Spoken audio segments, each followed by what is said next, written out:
بسم اللہ الرحمن الرحیم الصلاۃ والسلام علیک یا سیدی یا رسول اللہ وعلی آلک و اصحابک یا نور اللہ اللہم صلی علی محمد کما تحب و ترضی عنہ۔ درود پاک کا ایک مشاہدہ سماعت فرمائیے۔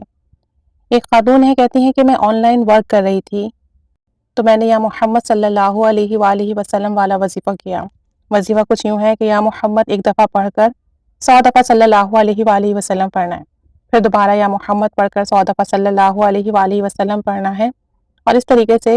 7 تسبیحات صلی اللہ علیہ وآلہ وسلم کی کریں گے اور 7 دفعہ یا محمد پڑھیں گے، اور اس کے بعد اپنی کوئی بھی حاجت اس کے لیے دعا کریں گے، عصر کی نماز کے بعد یا عشاء کی نماز کے بعد یا تہجد کے بعد پڑھ لیں۔ تو یہ خاتون کہتی ہیں کہ میں نے اپنے کام کے لیے یہ وظیفہ کیا۔ کہتی ہیں کہ میں نے اپنے کام کے لیے جو آن لائن ورک کر رہی ہیں اس کے لیے یہ وظیفہ کیا کہ مجھے کسی قسم کا کوئی دھوکہ نہ ملے، کہ آن لائن کام کے اندر دھوکہ دہی بہت ہوتی ہے اور ظاہر سی بات ہے کہ ہم کسی کو پکڑ نہیں سکتے۔ تو کہتی ہیں الحمدللہ جب میں نے یہ وظیفہ شروع کیا تو پہلی ہی رات خواب میں کیا دیکھتی ہوں کہ میں پاک پتن شریف دربار میں کھڑی ہوں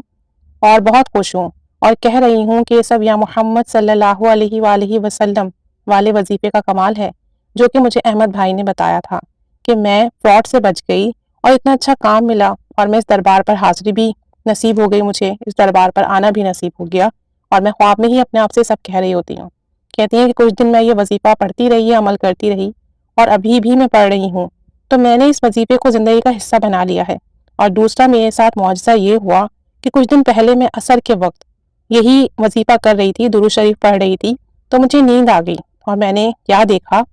کیا منظر دیکھا میں نے خواب میں کہ میں بتا نہیں سکتی کہ آسمان پر درود شریف لکھا ہوا ہے، اللہم صلی علی محمد وعلی آل محمد، اور بھی بہت کچھ لکھا ہوا تھا، پھر الحمدللہ بہت کچھ اور بھی دیکھتی ہوں، فبأي آلاء ربكما تكذبان، تو میں وہی سجدے میں گر جاتی ہوں، روتی ہوں اور کہتی ہوں کہ میں واقعی بہت گنہگار ہوں، اس قابل نہیں ہوں، اور مجھے جتنا عطا کیا گیا ہے سب درود شریف کے صدقے سے عطا ہوا ہے۔ تو یہ سب درود پاک کا کمال ہے، اور درود پاک کے اس وظیفے یا محمد صلی اللہ علیہ وآلہ وسلم کا کمال ہے کہ اس سے روحانی دروازے کھل رہے ہیں، خواب میں مبارک زیارتیں ہو رہی ہیں، نبی کریم صلی اللہ علیہ وسلم کی زیارت ہو رہی ہے، مختلف بزرگان دین کی زیارت ہو رہی ہے، ساتھ ساتھ اس عمل کی برکت سے حاجات بھی پوری ہو رہی ہیں، بیماریوں میں بھی شفا مل رہی ہے الحمدللہ، کام بھی بن رہے ہیں لوگوں کے، اور ساتھ ساتھ لوگوں کو فیض جاری ہو رہا ہے اس درود پاک کے عمل کا۔ تو درود پاک پڑھیے، اور یہ عمل بہت مبارک عمل ہے، مختصر عمل ہے، ہر کوئی کر سکتا ہے عصر عشاء تہجد کی نماز کے بعد، تو اسے کیجیے، اللہ تعالیٰ رحمت کے دروازے کھولے، کرم فضل فرمائے، حاجات بھی پوری فرمائے، کام بھی بنائے، اور خاص قرب نبی کریم صلی اللہ علیہ وآلہ وسلم کا عطا فرمائے کہ اسی میں دین و دنیا کی بھلائی اور کامیابی ہے۔ اللہ تعالیٰ ہمارا پڑھنا قبول فرمائے، آمین بجاہ النبی آمین، صلی اللہ علیہ محمد صلی اللہ علیہ وآلہ وسلم۔